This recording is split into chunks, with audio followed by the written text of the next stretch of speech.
po sa inyong lahat. Ako po si Vanessa Aquino, taga North Caloocan, 19 years old, ang teacher's wife ng pastors. Ano? Ang teacher pastor's wife. Anong daw? Teacher wife. Good afternoon, pastors and counselors. My name is Rayleigh Valladores, 19 years old, from Bomban, Tarlac. And syempre, ang pastor namin ay si Pastor Ronnie Corpus, na nandito ngayon. Isa po ako sa mga prayer warriors. Hello po! Grabe. Nadine, 20 years old, from QC. Sakit ng ulo. Sakit ng ulo ni Pastor. Ako po si Ishi Delero, 18 years old po, from Caloocan City po. At ako po ang sakit sa ulo ni Pastor number 2. Good afternoon po sa bawat isa. Ako po si Adrian Mungi, 17, from South Caloocan City, ang tigahilot ng likod ni Pastor. Good afternoon po to our pastors and counselor. I'm Tarek Guarda, 20 from San Mateo Rizal, soon pastor ng Palocan. Amen. So, ayan. Blessed afternoon po sa inyong lahat. Ako po si Patricia Lucia. Pwede niyo po akong tawagin Ate Pat. Ako po ay 10 years old from Pampanga. And ako po yung future missionary ni Pastor. Ako naman si Grace Perdido. I'm 38 years old, taga Quezon City. Ako naman ang tagaluto ng pastor namin sa simbahan. Yun po, ngayon po ay meron po kami sinusunod dito na child na sinasabi namin. Kapag sinabi po namin, happy to serve, papalakpak po tayo ng happy to serve. Tatlong palakpak po, tapos happy to serve. So, sige po, i-practice po natin. Happy to serve? Happy to serve! Isa pa po, parang wala pong kabuhay-buhay yung happy to serve. Gutom na po ba ang iba? Gutom na po ba? Gutom na. So, sige po, bibilisan na po natin yung ating orientation para makakain na po tayo. Happy to serve? Happy to serve! Ayun po, masaya po tayo na makapaglingkod po sa Panginoon, no? So, lubos po kami na nagagalak na kayo po ay isa sa ginamit ng Panginoon para makapagdala ng kaluluwa dito para makakilala sa Panginoon. Yun, salamat po. Ayun po, ayun po, dako na po tayo sa ating orientation, counselor orientation. Parang sabihin niya. Sino yun ang Ito po,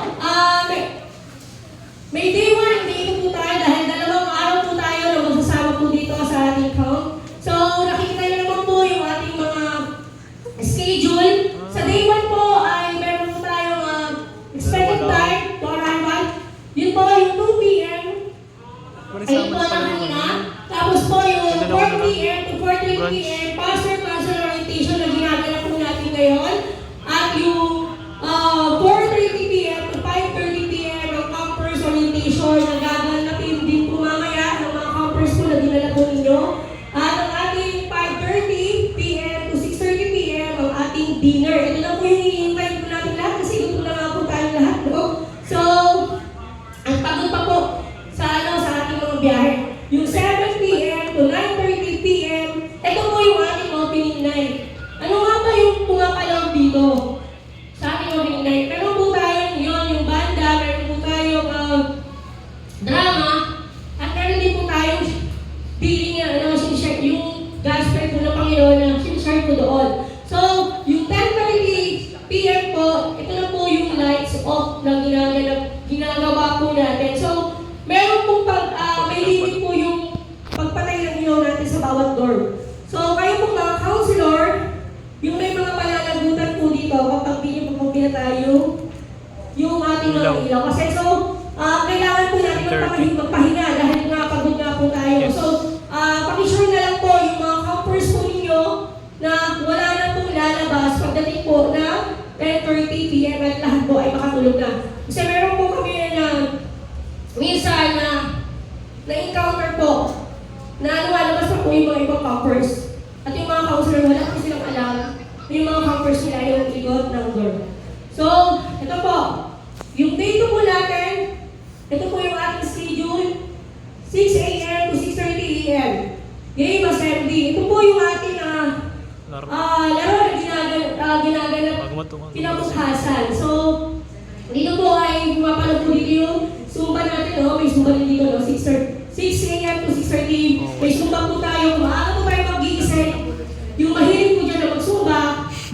at magpabawas ng awis, dumis po tayo ng aga.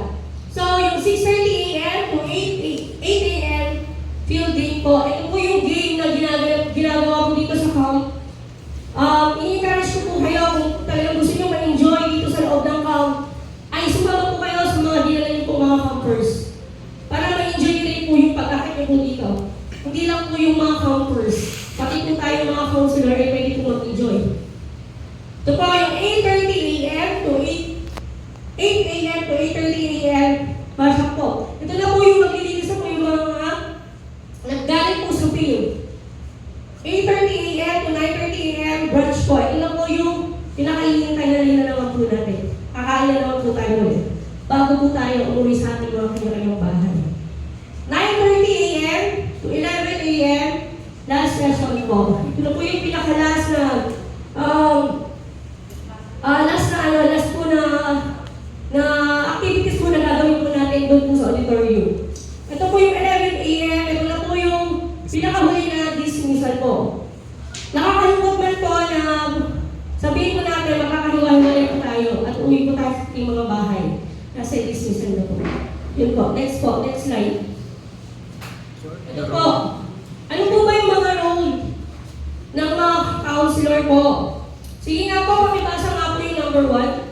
Encourage campers to proceed at the session hall on the scheduled time of sessions. Ayun po, ayun din po yung isang pong role ninyo na kayo po yung mag-i-encourage sa mga campers po ninyo na pumunta po doon sa ating auditorium para po sa mga activities po na ginagawa po doon sa auditorium. Next slide. Number 2 po. Make sure nobody stay inside the dorm during camp activities. Yun po. Ayun din po yung isa po namin na hinihiling po sa inyo. I-share po ninyo na wala pong matitira sa loob ng dorm kapag po mayroong mga activities. Bakit po?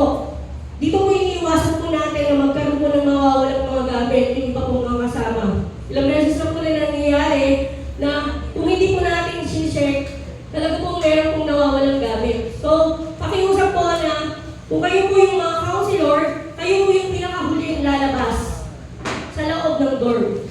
Pakicheck niyo po doon sa banyo yung mga campers po niyo. Number 3 po. Ang basa po.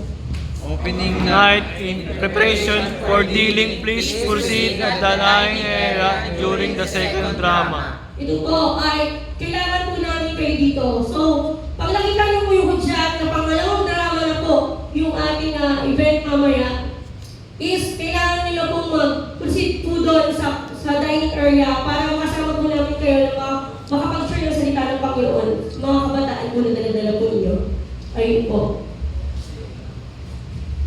Tinatawagan ko po si Darby para po ipaliwanag